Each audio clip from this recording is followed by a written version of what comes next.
ยังสองเออว่ามันสิเหลือจะค้นมานอกบัดนี่เนาะ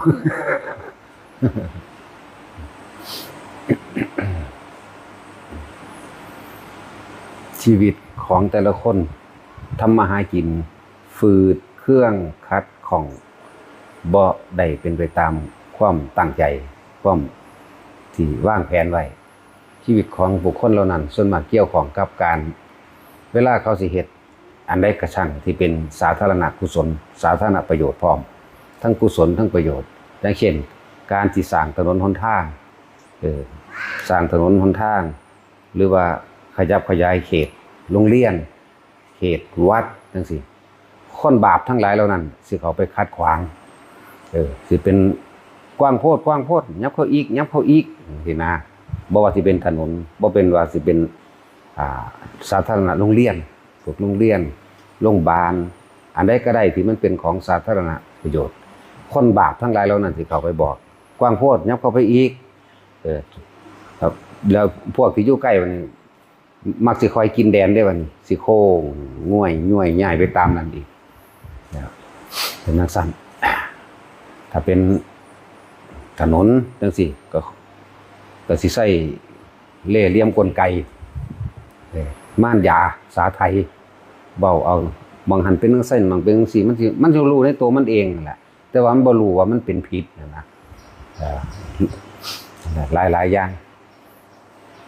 ที่เฮามาพบเนี่ยโอ้ยคนบาปพวกนี้เวลาผู้ใดทำดีอันใดก็ช่างมันสิหาแนวบ่ดีมาขัดง้างเด้ทั้งที่มันบ่เคยเห็นจักเทื่อก็ช่างพวกนี้เรื่องอยู่ต่างประเทศซึ่งมันบ่เคยเห็นเลยมันก็สิเอามาขัดง้างเวลาเขาเจ้าทำดีคืออย่างเฮาเฮ็ดถนนนี่แหละเอาคนบ้านนั่นนี่แหละว่าน้องตะไคร้นี่แหละเวลาเฮาเฮ็ดถนนนี่เนาะจักเฮ็ดหยังมันสิว่าจังซี่เด้นั่นแหละคนบาปพวกนี้สิเป็นจังซั่นจักเฮ็ดหยังเอามึงสิเที่ยวอยู่แต่เขาว่าเฮ็ดแล้วก็เที่ยวหรือว่าก็ได้บอกให้เฮ็ดมันสิเป็นจังซี่พวกนี้พอแห้งอยู่ดอกเวลาคนที่เขามาทับเฮ็ดกับวัดกับว่าเฮ็ดได้รับบัดนี้เขาสนองคุณกันขึ้นเพราะว่าผลอันจากการทำดีของเขาบุญของเขาจังซี่คนพวกนั้นสิเว้าอีกแบบนึงเด้มาเอาบุญหรือมาเอาบาปว่าเด้อย่างเช่นว่าเวลาของสงฆ์ที่เหลือใส่แล้วที่เพิ่นบ่ใส่เพิ่นตกลงกันแล้วอันนี้มอบให้กับญาติโยมเนาะครอบครัวนั้นหรือไผก็ตามที่เห็นสมควรทำทางใดมันเกิดแก่เหตุของบุคคลคนนั้นคนผู้นั้นทุ่มเทกับสาธารณะกับวัดเหตุกับวัดเหตุกับปลูกต้นไม้ก็จังเหตุกับวัดนี่ว่าทั้งปลูกต้นไม้ทั้งทุ่มเทในการสร้างศาลาหลายอย่างในการดิ้นรนขวนขวายเวลาเขาได้รับบุญสนองกลับจังซี่เขาก็ได้รับแต่ว่าคนที่บ่เคยมาเฮ็ดนำนี่สิเว้าอีกแบบนึงเด้ไปเอาบุญหรือไปเอาบาปเด้สังเกตมันบ่เด้อวัดใดที่ว่าห้ามเก็บของไปกินห้ามเก็บเห็ดห้ามเก็บหน่อไม้ห้ามหยังสังเกตลงเด้อบ่เจริญเด้พวกนี้ใครนำของวัดไปเป็นเปรตรู้จักบ่ล่ะเปรตก็คือตัวพวกมันเองที่มันหวงไว้รู้จักบ่อยู่ให้ดีๆเด้อพวกวัดจังซั่นเจริญอยู่บ่พวกเจ้าว่าบ่มีจิตใจมันคับแคบยิ่งกว่าคนอีกนั่นแหละตามธรรมดาแล้วมันขึ้นอยู่กับการตั้งจิตเจตนาของผู้บริหารในวัดนั้นบ่แม่นเอาแต่ว่าเอาของวัดไปเป็นเปรตประชุมสงฆ์ทั้งเบิดอยู่นี่มอบให้หลวงพ่อเป็นผู้แล้วแต่หลวงพ่อสิเฮ็ดนี่คือตกลงโดยต้นไม้ทั้งหลายที่ปลูกนี่เฮาสิปลูกเป็นทานไผสินำไปกินเอาไปเลยบ่ต้องมาขอนี่ต่างหากนี่ต่างหากเด้อเฮ็ดหรือว่าอันใดที่มันเป็นพืชผลไม้หรือเห็ดเนี่ยนะพวกนี้ให้ทุกคนเข้ามาหากินได้เลยเว้นไว้แต่สัตว์เนี่ยเลื่อนว่าเขตอภัยทานแห่งหมู่สัตว์ซื่อๆดังนั้นเอาไปได้เลยเฮาปลูกบักมี่บักม่วงทุกอย่างที่เป็นผลไม้นี่ทุกคนที่นำไปกินเอาไปได้เลยเจตนาในการทำเพื่อสาธารณะบ่ว่าแต่คนบ่ว่าแต่สัตว์กินน้ำกันได้ว่าเฮาบ่ใส่ยาฆ่าแมลงนี่คือเฮาให้ทานกับสัตว์พร้อมเห็นเพี้ยเห็นมดเห็นหยังขึ้นมากินก็ช่างปล่อยให้เขากินเลยเขาหากินคือเฮานี่คนก็สร้างบ่ต้องขอเอาไปโลดที่มันอยู่นำพุ่นเอาไปตามกินนั่นแหละบ่แม่นเอาไปขายถ้าเอาไปขายเท่าใดก็บ่พอดอก นี่คืออันหนึ่งที่เฮาตั้งจิตนาเอาไว้ทุกอย่างเฮ็ดเป็นทานทั้งเบิดเริ่มต้นแต่ธรรมทานคือละ เป็นจังซั่นคนตกทุกข์ได้ยากหรือว่าคนที่มาเริ่มต้นบุกเบิกจังซี่คนที่บุกเบิกไปน้ำกันเริ่มก่อสร้างมาไปน้ำกันเรื่อยๆมีแต่คนทุกคนยากเลยบ่ถือมานี่ก็เลยคนรวยบ่ค่อยมาดอกมันยันลำบากได้ผลแล้วมันจังมาดอกเปิดจังซั่น แต่ว่าบ่ฮู้จักถึงบอกว่าพวกคนบาปมันบ่เคยพอคนบุญคนบาปกับคนบุญมันเลยไปน้ำกันบ่ได้จักว่าล่ะคนบุญนี่รู้จักแล้วก็อภัยรู้จักให้รู้จักอภัยรู้จักช่วยเหลือรู้จักแบ่งปันรู้จักโมทนานำแต่ว่าคนบาปไม่รู้จักให้ถ้าให้สิ่งใดก็ต้องหวังผลประโยชน์จากผู้อื่นจึงให้แม้พี่น้องเจ้าของพ่อกับแม่มันก็ยังหวังเอาผลประโยชน์สิปรึกษาหยังกับผู้อื่นนะนี่มันต่างกันเด้นั่นแหละมันต่างกันอยู่นี่แหละคือคนบุญกับคนบาปมิจฉากับสัมมานี่เป็นคู่ขนานกันมันบ่อาจสามารถอยู่ร่วมกันได้นี่แหละเพิ่นจึงบอกว่าธาตุเสียย่อมไหลเข้าสู่ธาตุเสียคนบาปมันมีเป็นส่วนมากเขาก็เอาไหลไปร่วมกันแล้วคนบุญสิค่อยๆคัดออกจากหมู่บ้านคนบาปบ่มีกี่คนดอกสิหาคนเท่านั้นแหละระวังแสนคนนี่ออกมาได้จัก4-5คนประมาณนี้ที่พ่อมีทางเป็นจังซั่นนี่คือเป็นความจริงชื่อพระพุทธเจ้าเพิ่นยกไว้ขนโคกับเขาโคบุคคลผู้ไปสวรรค์นั่นประมาณเทียบแล้วเท่ากับเขาโคคนที่ไปสู่อบายภูมิเท่ากับขนโคนั่นแหละจังซั่นมันหลายอย่างแบบที่พวกเฮาบ่ฮู้จักใครก็สร้างเด้อชื่อไว้เด้อเวลาเขาเฮ็ดถนนหนทางแม้นมันสิคิดไว้แนวใดก็ช่างถ้าได้ยินได้ฟังแล้วอดเอาบ่ต้องไปยุ่งกับเขาแต่ว่าคนบาปสิเป็นจังซี่โอ้ยหลายโพดโอ้ยจังซั่นจังซี่แล้วก็ขวางทางพร้อมขวางบ่อยากให้เฮ็ดบ่อยากให้สร้างเบิ่งดูขนาดเป็นผลประโยชน์ของเจ้าของแล้วตกยาวไปถึงลูกหลานพร้อมเด้มันธรรมดาตัวเองก็ได้มี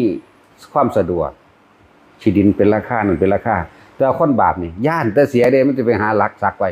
ไปเบิ่งเด้อพวกเจ้าออกวันนี้พวกเจ้าสิเห็นดอกข้อยเว้าตามความเป็นจริงในปัจจุบันบ่เว้าไกลปานใดดอกจ๊อกๆแจ๊กๆจักไว้เด้จังซั่นว่าถ้าเขาเฮ็ดหยังเขาวื้อมาโลดปานว่ามันสิบ่ตาย แต่อยากหัวคือหยังนั่นแหละคนบ้านนี่แหละ จังซั่นแล้วคนบุญกับคนบาปมันต่างกันคนบาปนี่บ่อาจสามารถสิรับบุญรับความสงบรับความเย็นรับความอุดมสมบูรณ์บ่ว่าสิเป็นพืชพันธุ์ธัญญาหารบ่ว่าสิเป็นการทำมาค้าขายหากินอย่างใดก็ช่างคนบาปนี่สิฝืดเคลื่อนตลอดหากินยากหามาได้แล้วลูกเต้าแล้วหลานญาติพี่น้องก็ทำลายกันเองเด้ทำลายนี่ยืมแน่หรือว่าไปสั่งคดีไว้ซอยแน่แหละเขาสิเห็นดีด้วยกันลุ่มกันเด้จักว่าลุ่มซอยเหลือคนบาปที่ลุ่มแบบเพียงแค่ว่าเอาชนะกันเงินให้ยืมเท่าไหร่ยืมได้เข้าใจว่าล่ะเพราะว่าคนบาปสิปกปิดความเลวทรามของเจ้าของเองโดยคำว่าตระกูลพี่น้องกูคนพวกนี้สิปกปิดความเลวจักว่าคือเฮาบอกมาหลายเทื่อแล้วแต่ว่าจะไปปกปิดความเลวจะไปเสียดายชาติตระกูลมั้ยถ้าว่ามันเลวก็จับมันจะให้มันไปทำลายผู้อื่นจะปล่อยมันได้ใจแบบนั้นคือเฮาเห็นนั่นแหละลูกคนรวยๆหรือคนมีลูกทหารลูกตำรวจจังซี่นะให้ทายลูกเต้าแล้วหลานเจ้าของผมเด้นั่นแหละคือความฉิบหายในภายภาคหน้าบ่ว่าตาภาคหน้าเอาศาสตร์นี้ก็ได้สุดท้ายแล้วศาสตร์นี้แหละเมื่อเกษียณแล้วปุ๊บเบิดอำนาจแล้วปุ๊บพวกข้าราชการทั้งหลายนะบัดนี้หลานเหลนสร้างเรื่องสมบัติพระสถานที่หามาได้ทั้งหมดฉิบหายเบิดเป็นจังซั่นเอาไปมาดีลูกหลานขายเจ้าของซ้ำเป็นจังซั่นนั่นแหละจังว่าฝืดเครื่องพวกคนบาปทั้งหลายบ่รู้จักความดีบ่รู้จักคำว่ายินดีด้วยกับบุคคลผู้ได้ดีแล้วก็บ่รู้จักว่าไม่ทำร้ายเบียดเบียนให้ผู้ใดผู้หนึ่งเสียชีวิตและทรัพย์สินตลอดทั้งคนและสัตว์สิบ่รู้จักคำนี้พวกนี้สิเอาแก่ได้เห็นแก่ได้เห็นแก่ตัวเห็นแก่ครอบครัวเห็นแก่ตระกูลของตนเองนั่นแหละถึงว่าธาตุเสียย่อมไหลเข้าสู่ธาตุเสียธาตุดีย่อมพ้นออกมาได้เข้ามาสู่ธาตุดีมันน้อยธาตุเสียมันหลายอย่างว่าฝืดเครื่องทั้งเบิดเขาสร้างวัดไปคัดค้าน1จบเลยอันลงมหาเวกีแน่นอนอยู่แล้วสร้างโรงเรียนคัดค้าน เขาสร้างเจดีย์ไปลดทอนว่าใหญ่โพดบ่ได้เอาลงมาซ้ำนี้นี่กลายเป็นคนเตี้ย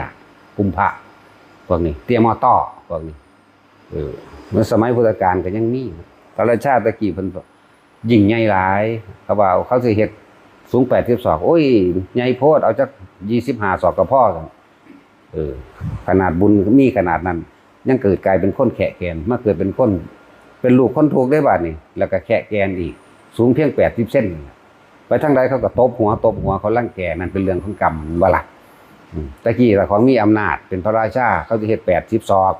แต่โอ้ยมันสูงโพดเอาจัก20ศอกก็พอละนะมันย่านเสียงงบประมาณมันเรียกว่าล่ะสุดท้ายไปปฏิบัติธรรมกับบรรลุอยู่แต่ว่าบรรลุยากที่สุดเลยพวกนี้บรรลุยากฝืดเครื่องอาหารอยู่กินก็อดอยากโตกันหน่อยมีเด้นั่นแหละกุมภะภิกษุกุมภะภิกษุเตี้ยมอต้อความหมายแปลว่าจังซี่แปลว่าอันภิกษุเตี้ยภิกษุเป็นจังซั่นแล้วพวกเฮาชื่อเอาไว้เด้อเขาสิสร้างสาธารณะอิหยังก็แล้วแต่อย่าไปขัดอย่าไปง้างอย่าไปหยังทางที่ดีที่สุดคือตื่มขึ้นเข้าใจบ่เอากว้างๆอีกแน่นี่กว้างๆอีกยัดออกอีกจังซี่นะหรือว่าช่วยเหลือในการเคลียร์ทางให้เขาหรือว่าเขามีปัญหากันปั๊บจังซี่โอ้ยซ้ำนี่นึงก็ขอกันบ่ได้บ่อย่างลักษณะนี้นะเรียกว่าเปิดใจมันกว้างออกเปิดทางมันกว้างออกบ่ว่าสิเฮ็ดทางบ่ว่าสิเฮ็ดสถานที่สร้างโรงเรียนสร้างโรงพยาบาลสร้างโรงพักสร้างทหารยังกระช่างที่มันเป็นสาธารณะนะอย่าไปบีบคั้นเด้อก็เลย ของสาธารณะมันมีผลมากเด้แต่ของส่วนตัวมันก็ผลหน่อยดอกถ้าเจ้าสิเอาของสาธารณะมาเป็นของส่วนตัวนั่นแหละบาปกรรมหนักพวกนี้เฮาบ่ต้องไปสงสัยรักอันพวกไปทำงานบางหันแล้วถือขี้โกงกับพวกจังซั่นเศษกรรมมันซื่อเด่นแล้วไผก็บ่อยากครบดอกความจริงอสรพิษทั้งหลายนั่นน่ะเศษกรรมมาเกิดเป็นสีเชฟมาเกิดเป็นแมงงอดมาเกิดเป็นงูพวกนี้เศษกรรมมันตัวหัวกรรมมันจริงๆนะคารุกรรมมันของแถมอยู่ในนรกแล้วมันจังก็เอาเลี้ยงลำดับมาเป็นหมดเป็นแมงเป็นสีเชฟเป็นแมงงอดเป็นสัตว์ที่น่ารังเกียจเขาเรียกว่าสัตว์พิษนะเป็นสั่นพอต่อของน่ะตอนเป็นคนอยู่น่ะเป็นอสรพิษคนกับคนก็รู้กันอยู่ได้จริงๆมันนั่นน่ะไผก็บ่อยากไปมีหน้าอยู่ไกลเนาะจะขายหนีโลดยักษ์เป็นสั่นถึงว่าพวกหากินฝืดเครื่องติดตันเด้อจะหารเห็ดจะไปกล้าหารเห็ดแนวจังสั่นถ้าบ่นั้นก็นี่ก็หนีโลดตั้งที่ดีพยายามซอยเหลือที่มันเป็นสาธารณะช่วยเหลือด้วยคำพูดก็ได้ช่วยเหลือด้วยการกระทำดึงนั่นดึงนี่ตัดทางยังน้ำกันก็ได้การช่วยทั้งหมดคือช่วยตัวเองการทำลายทั้งหมดคือการทำลายตัวเองเด้อไผก็ดีภาษาอีกจักน้อยก็ตายนะไผก็เลยเนาะมันสิไปหาให้มันรวยหาโคตรพ่อโคตรแม่ยังกระดอดอีกจักน้อยก็ตายได้บ่ได้โดนเด้ตายมื้อนี้เดี๋ยวนี้แถวหน้าไผก็ดีนี่แหละจังบอกว่านี่หาไปสายหาไปเผาโคตรพ่อโคตรแม่ว่าจังว่าเด้อซั่นเนาะมันสิเอาหยังไปได้ก็จังว่ามันเป็นตาศูนย์คือหยังนี่เด้เฮาศูนย์อยู่เฮาเวลาโอ้ยภาษาขี้ดังซะนี่กูเฮ็ด20-30 ล้านมันซ้ำนี่กูก็สิอยากได้บ่แต่เงินบ่ล่ะเนาะต้องเฮ็ดมาเท่าใดล้านล่ะเฮ็ดสาธารณะมานะย่านเขาเที่ยวทางมันกูก็เงินหลายนั่นแหละว่าเรื่องใกล้ๆนี่ล่ะเพราะว่าเรื่องไกลไปไหนครับแต่ทุกคนถ้าเฮาทำมื้อนี้ดีแล้วเฮาก็บ่ต้องไปตกใจในมื้อหน้ามื้ออื่นมื้อฮื้อหรือในศาสนาหรอกแต่ว่าผู้ใดอยากพ้นศาสตร์นี้หาเครื่องอยู่แห่งตนเด้ออย่าไปเอาเถาะศาสนาบ่อย่าไปเอาเถาะเทวดาอย่าจักเป็นเถาะพระอินทร์พระพรหมเทวดาบ่จังจักเป็นอีหยังดอกหาเครื่องอยู่แห่งตนพยายามทรงฌานเจริญฌานด้วยสติปัฏฐาน4อานาปานสติกายเวทนาจิตอยู่ในแห่งตนแค่นี้แหละอยู่กับลมหายใจมันได้เถอะนะตายในลมหายใจเข้าใจคำว่าตายลมผู้ใดเคยเห็นลมหายใจที่มันแนบเนียนสนิทได้ครั้งนึงแล้วเนี่ยนั่นแหละผู้เขาถึงความดับแท้ๆมันสิว่างๆมันสิเฉยๆมันสิว่างๆของมันบ่มีความรู้สึกหยังอีกอยู่กับลมผู้ใดเคยเห็นลมในสักครั้งนึงแล้วนั่นให้มันเห็นจริงๆเถอะนะนั่นแหละมันสิคอยคืบคลานไปหาของมันเองดอกบาดนี้จังซั่นทุกคน สถานที่ปฏิบัติที่ดีที่สุดก็คือกายกับใจเฮาเองเวลาที่ปฏิบัติที่ดีที่สุดแล้วก็คือเวลาหายใจเข้ากับเวลาหายใจออกหลายคนอ้างว่าบ่มีเวลาทำงานนั่นคือบ่ทันได้เข้าใจนะก็เลยให้กำลังใจแต่ละคนให้ทางออกนะให้ทางออกเวลาปฏิบัติธรรมคือเวลาหายใจเข้าและเวลาหายใจออกเกี่ยวกันบ่ล่ะบัดนี้กับแบกกระสอบเกี่ยวกันบ่กับขุดผักขุดมันเกี่ยวกันบ่กับพดน้ำต้นไม้เวลาหายใจเข้ากับเวลาหายใจออกนั่นแหละเวลาของมันเด้อเลยเฮ็ดไปเรื่อยๆเดี๋ยวมันทั้งเป็นของมันดอกเฮ็ดไปเรื่อยๆเฮ็ดจังได๋ก็ตายอยู่แล้วเนาะเฮ็ดไปซ้ำตายนี่นะเฮ็ดไปให้มันตายนี่นะอะไรเฮ็ดไปเท่าตายนี่นะรวยมันได้ก็สร้างท้อบ่สู่ผู้เฮาบ่มีหยังดอกเนาะตัดสินเฮาบ่มีหยังเลยเนาะบ่ได้ห่วงหยังเลยสบายนี่รวยก็รวยไปเถิดน่ะรวยแล้วห่วงทองรวยแล้วห่วงอันเกียรติยศศักดิ์ศรีรวยแล้วห่วงอยากให้ลูกหลานเจ้าของเป็นแบบนั้นมันเป็นเรื่องสั้นละพยายามตัดออกแน่ให้เห็นความจริงเนี่ยสักวันหนึ่งเราจะตายเนี่ยเว้ยเนาะหากินซ้ำตายเด้อไผก็ดีนั่นแหละเฮาบ่ต่างกันเด้จากหมากับหมาตายคือกันถ้าคนที่มีจิตใจโลภที่มีจิตใจโกรธคนผู้นั้นบ่ต่างจากหมาหรือเลวก็หมาด้วยซ้ำสิบอกให้เทียบหมายังบ่ได้มันเลวเกินลงไปในหุ่นกับมันบ่เห็นอีกจะต้องให้มันเป็นอะไรหนึ่งที่พิการแล้วคนรังเกียจกินข้าวทางสายยางบ่หรือเอายังแง่เข้าไปในหูดังมันจังซี่นะจังซั่นตัวนั่นแหละถ้ามีโอกาสยังเป็นคนดีๆครบอาการ32อยู่มีสติมีปัญญาอยู่คิดนึกมาได้มาฝึกมาหัดเอาตัวเวลาปฏิบัติธรรมมันมีอยู่ไสก็คือเวลาลมหายใจเข้าลมหายใจออกนั่นคือเวลาปฏิบัติธรรมที่ดีที่สุดบ่ได้เกี่ยวกับสถานที่มันก็มีอยู่แล้วคือกายกับใจเวลาก็คือเวลาหายใจเข้าหายใจออกเฮ็ดจนซ้ำนั้นเฮ็ดไปเท่าตายนั่นแหละดีก็ไปหากินเท่าตายหากินไปเท่าตายแต่มันสิไปหยังเป็นหยังเด้นั่นเอาล่ะพอ